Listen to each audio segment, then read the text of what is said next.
Welcome to Autofaze. On this video, we're gonna go from this to this.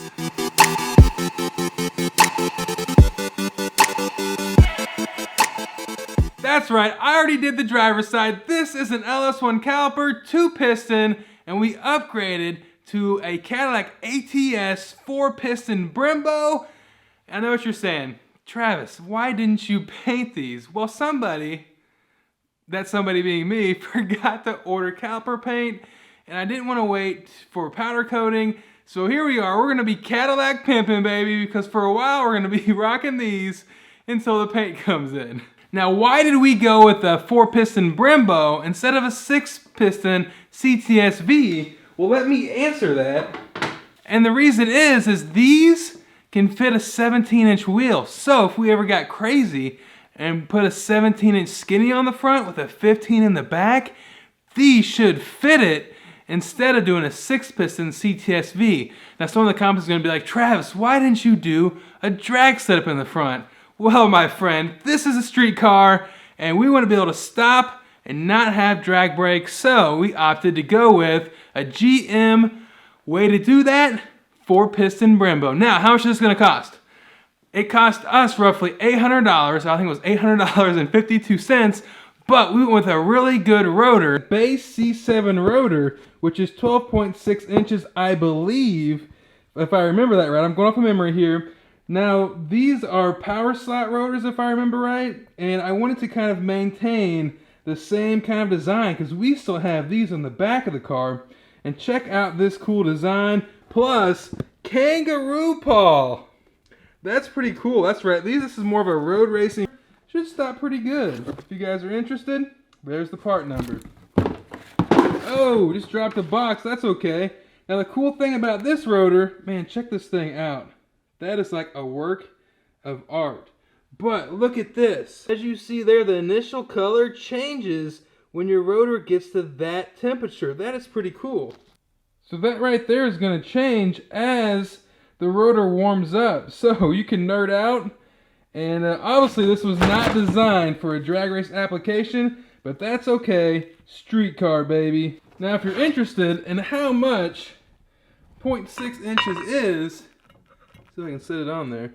It's really not that much of an increase in surface area, but the main upgrade for this, obviously, is the upgrade away from the factory calipers to give us more braking power. You're probably saying to yourself, Travis, how is this budget? It's $800. Well, if you just go with the Brembo blank instead of this cool kangaroo rotor, you can save about $200. So it knocks you down to about $600. Now, with the Pour 15 caliper paint kit and some Brembo decals, so you look cool and no one knows that you're Cadillac pimping with some ATS calipers, that's going to cost you an extra $53. So we got these power stop brake pads. A local friend named Jeremy actually put these on his Firehawk. Says they're awesome. I'm going to try them out. Why not? Now, we also had to order new brake pad pins because the calipers themselves do not come with the pins, so we got that. And you're also going to need some banjo bolts. The calipers don't come with those either. Last but not least, you're going to need some caliper bracket bolts to attach it to the spindle. But you're going to need to drill out the spindle first by a half inch and then by 9/16. So that's pretty cool, but you got to make sure you drill straight. I'll show you some of that later on. Honestly, there's not too much of a weight difference, I feel like, in the calipers. I'm not gonna weigh them, but definitely my arm strength seems pretty comparable. Now, as far as the rotors are concerned, of course this one is 0.6 inches bigger. It's definitely a little bit heavier. So you're gonna need to modify the spindle just a little bit by grinding down washers so that way it'll sit nice and flush. Because you have to, if you do not use these washers, modified spacers, however you want to say it, really your caliper bolts are going to be touching the rotor. So you have to space it out a little bit. So we're going to do that on camera as well. Enough of me yakking. You probably want to see the driver's side, and then we're going to get in to throwing the passenger side together. Then after that, we're going to bleed the system, and then tomorrow's going to be a really nice day. So we'll go and break in the pads and see if there's any difference. Before we go check out the driver's side, let's go ahead and check out what we currently have on the passenger side. These rotors look absolutely awesome, totally worth the extra 200 bucks. If you don't modify a washer, the bolt's gonna be hitting the back of the rotor, so you definitely have to do that. And as you can see, you just need to notch it so it fits on the spindle. We're actually able to reuse our stainless lines that we put on the LS1 brakes, so that was pretty cool. Let's see what the factory side looks like on the passenger side.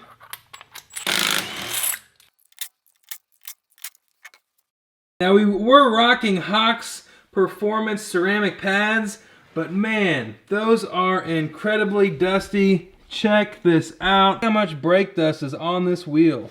I was taking these off roughly 3 times a year, just trying to keep the wheels in good shape. I'm hoping these new pads don't dust this bad. Alright, so what needs to be done here to get our kangaroo rotors and our ATS caliper on? Well, I'll show you. So we got to remove this bolt and also this bolt. That'll let us take the whole caliper off as a whole unit.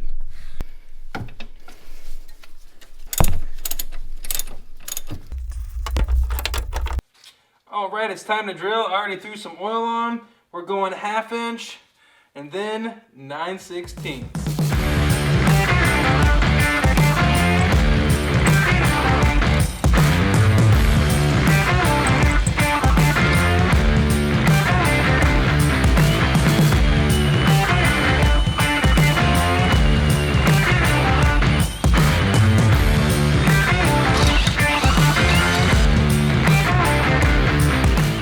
Now basically all I'm going to do is swap brake lines, and then we'll get this thing bolted up to the spindle and we can throw the brake pads in.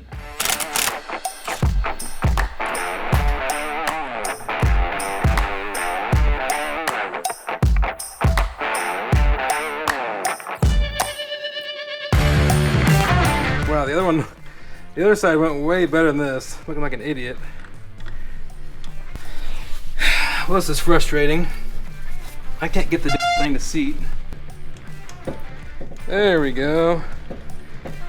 I probably make a mess everywhere. Whew.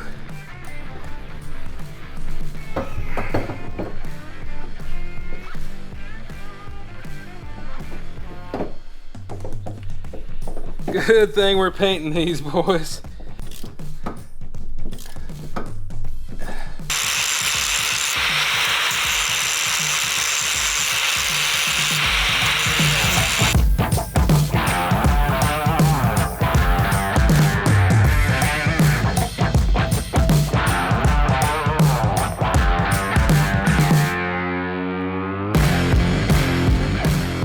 Making sure my washers fit before I swap the brake lines, because I like to put it on pretty quick after.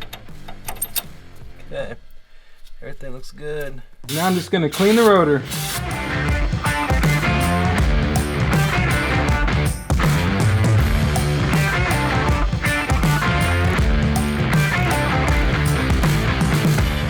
I'm going to torque them down. I'm doing 150 foot-pounds. Oh yeah. Alright. I'm going to torque the banjo bolt. I'm doing 32. I think it calls for 35 or 36. I've actually snapped one off doing 36 before. So I'm going to do 32. We'll see if it leaks when we bleed it. See right there, it's already feeling tight.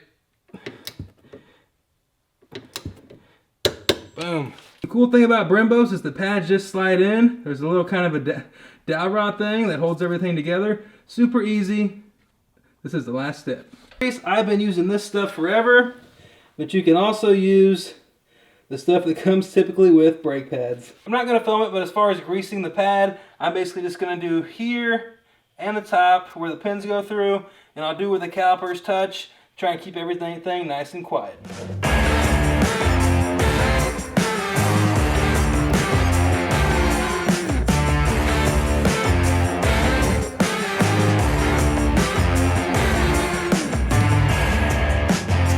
Alright, there it is. Passenger side is all done. The brakes are done. It's a little bit past 12:30 here. So we're going to go hit the hay, come back in the morning fresh, bleed the system, and then go and break in the new rotors and pads with the beating procedure. Typically I like to do 45 to like 10 or 5 pretty aggressively, then do some moderate stops, and then from there we're good to go. All right, babe, pump 3 times and hold. 1, 2, 3. Okay, here we go. Wow, that's a ton of bubbles. Did it go down? Yeah. That is a ton of bubbles. Okay. Let go? Yep, let go. Ton of bubbles. Did it go down? Yeah. Okay. Can I let go? Yep, let up. Go ahead and pump 3 times and hold. 1, 2, 3. Okay, here we go. Did it go down? Yeah. Okay, hold.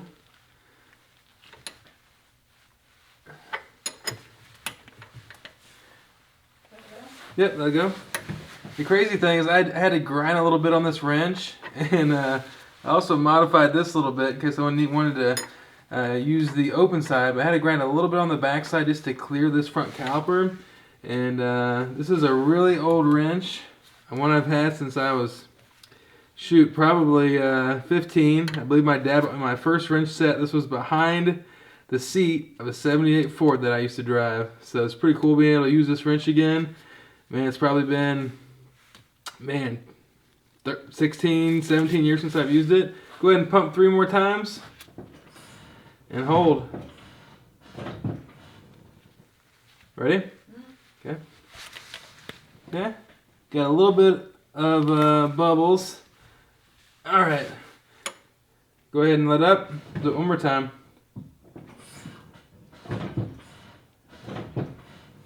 Okay. Ready? Did it go down? Okay. I think we're good on this side. We can go to the last one. Can I let go? Yep. Let go. Look at how dark this fluid is. That's crazy because literally this brake fluid only has maybe 900 or so miles. One thing I can think of is that maybe the lines that we made, that maybe they were just dirty from the factory or something. I don't know, but that is insane, especially for only having, less than 1,000 miles on on this brake fluid that's in the car. Wild. Whoa! That was a ticket. Oh man, that hit so quick. We left some marks for the front. Oops. Yeah, so it definitely stops a lot better than what it did before. That's for sure. I did not expect that. That was just a 50 to 10, just stomping on it, and I already did beat the brakes in. And honestly, the response is so much crisper than the LS1 calipers with the power slide rotors and the Hawks ceramic pads that we had before. Definitely an awesome budget upgrade to the Autofaze WS6, and I'm eager to see how it stops at the track now. So we will definitely have some stopping power going on. So that's gonna be pretty awesome. Well, thanks everyone for watching. I'll see you on the next one.